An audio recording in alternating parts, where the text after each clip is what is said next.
To succeed in Denmark as a foreigner, you have to know certain things about the Danish work culture. Trust me, you don't want to run the risk of not fitting in or even worse, getting iced out of your team and risk feeling outside and misunderstood at work.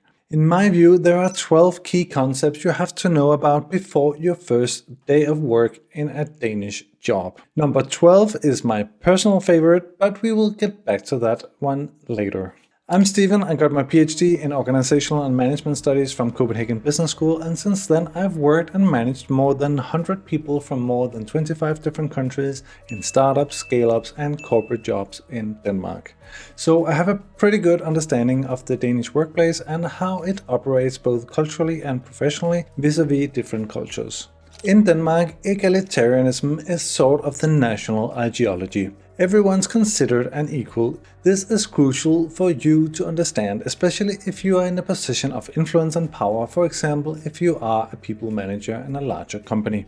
Your Danish colleagues will stop respecting you very quickly if you don't include them in the decision making and if you are constantly talking about yourself and your achievements. Also, your manager is probably just called by the first name, Lars or Louise, not sir or madam. In Danish organizations, we call it flat hierarchy. There is a hierarchy, but it's flat. So the CEO says good morning to the cleaning lady and respects her work and the value she creates for the company. It sounds pretty chill, right? But there are downsides to this culture, which will be evident in some of the later points that we go through in this video. In Denmark, work-life balance is sacred, at least as an ideal to strive for. Therefore, Danes don't brag about their 60-hour work week. And yes, they also take all of their 5+1 weeks of holidays with no shame at all. And you can also leave at 4 p.m. on the very first day to pick up your kids from kindergarten without the manager asks you not to come back next day. In fact, if you stay late too often, people might think you are bad at time management. Also, Danes might think you are striving too hard if you work long hours.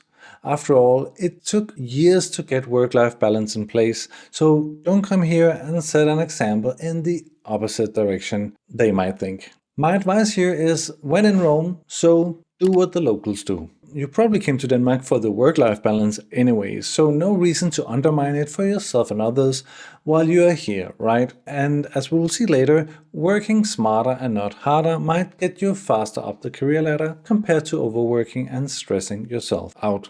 Another key aspect of Danish work culture is responsibility and being accountable. With the flat hierarchy and relaxed and inclusive management style, you are expected to follow through on your promises and the agreements made. As the hierarchy is flat, you might present your projects directly to your manager's manager or even higher up. In my first year working as a management consultant in the Danish company Covi, I was the expert working on a project that got the CEO's attention. One day I was called to his office by his secretary to spill the beans on the project for half an hour, just him and me. And after all, Covi has 8,000 employees, so it's not a small company. This was my first year of working. This little story tells a lot about responsibility and also individual accountability, what it means to people in Denmark. Individual accountability means that if the project doesn't follow through, you will take the fall for it, not necessarily your manager. Because your manager delegated it to you, you are accountable and responsible for it to be carried out, but also to question unreasonably low funding or difficult stakeholders, etc., etc. Another extremely important point about accountability is to learn to say no. Junior employees in certain cultures have difficulty saying no to a manager. You might think that you show initiative and grit by taking on new and challenging tasks even without complaining, but if you fail to meet the requirements for these tasks, you will be perceived as unreliable towards your stakeholders and your shortcomings might result in escalations to your manager, and then you are in a worse place altogether. Saying no is an essential part of time management and taking responsibility regarding your main tasks. My advice is to plan your time so that 80% of your time is allocated to tasks and projects that you are in complete control of and that you can deliver on time at the right quality. The remaining 20% is for the eventualities coming up during the week. Don't put yourself in a position where you are 130% occupied with tasks all the time. Then you will certainly not meet the expectations and you will leave a bad overall impression as someone that cannot be trusted to work independently with a project. If this happens, you will soon start to be micromanaged, which your manager will hate because she then has to understand the details of your project. So just say no. Whether you're an intern or a senior manager, your opinion matters in Denmark. In fact, if you stay quiet in a meeting, people might think you're not doing your job actually. But here's the twist. You cannot be aggressive either and talk all the time. It's a tightrope where you have to let other people speak while asserting your influence and experience as well. One way of doing this is to ask the more introverted in the meeting if they have something to add. By doing that, you also show empathy and letting people into the group. While at the same time, you have to make sure that you also participate actively and respectfully in the meeting. I have found that humility is actually the most important virtue you can have in a job in Denmark. This is of course my opinion. Being humble towards the things you don't know and truths that you have yet to acknowledge is super important. Also, humility towards the skills that your colleagues possess is important in a more and more complex world where nobody knows everything.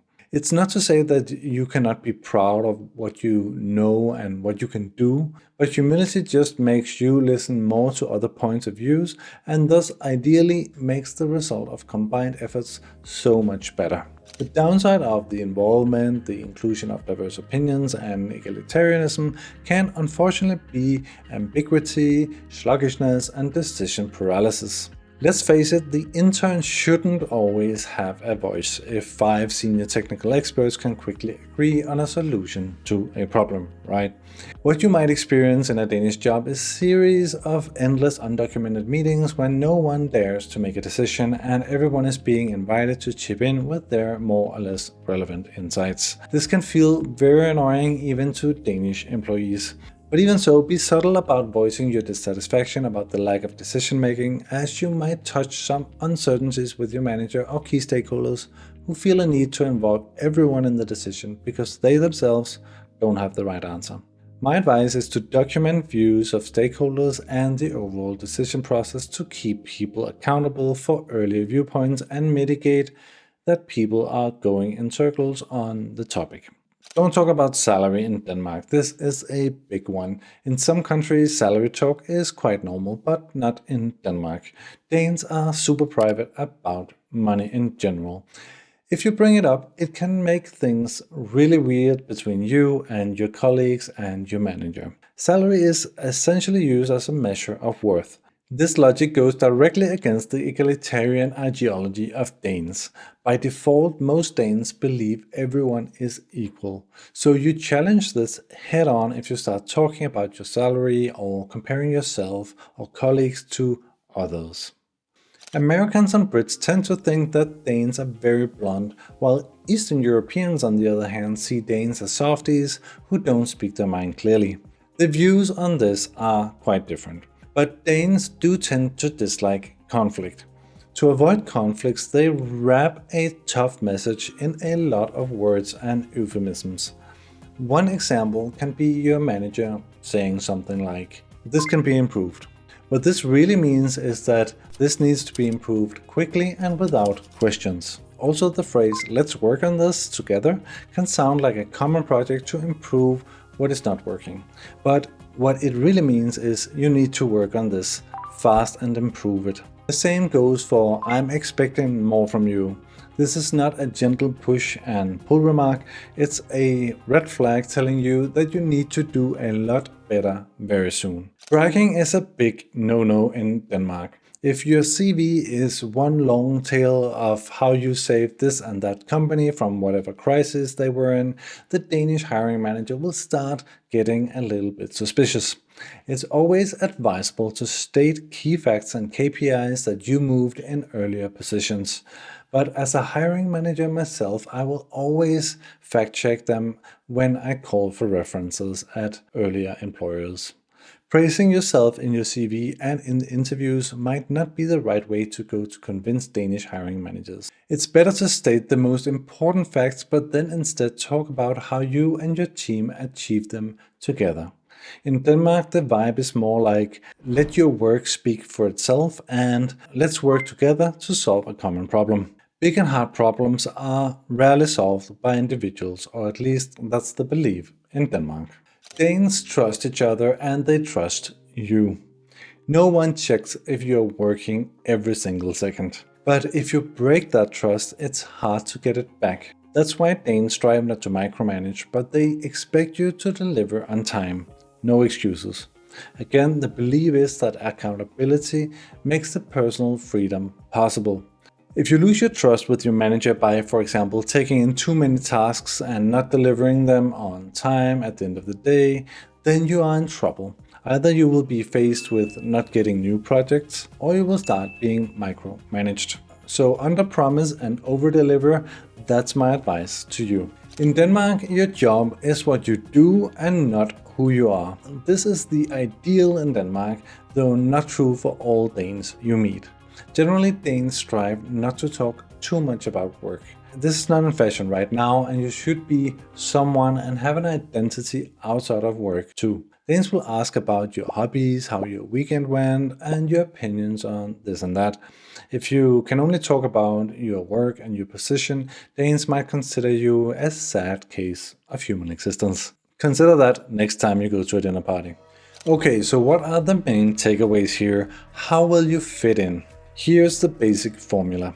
Be reliable, be honest, be humble. Speak your mind, but listen more. Don't try too hard to impress, but try to connect instead. And if you feel unsure, just ask. Danes will try to help you understand if you give them a concrete example. Danes respect the dialogue and respect that you took the courage to ask for feedback and that you want to improve. That's what a manager wants to see in you. And finally, remember that ambition does exist and you can talk about it, but just don't talk too much about it. People do have big dreams too here in Denmark, they just don't shout too much about them. They plan, they execute, then they bike home for dinner. So, are you feeling prepared to thrive in the Danish work jungle? If this helped, hit that subscribe button and join the Danish Dream family. You can also check out the website with Danish news in English on thedanishstream.com. And check out my other videos on why Denmark is so happy and how much you can expect to earn in Denmark. It has got insights you don't want to miss. Take care and see you later.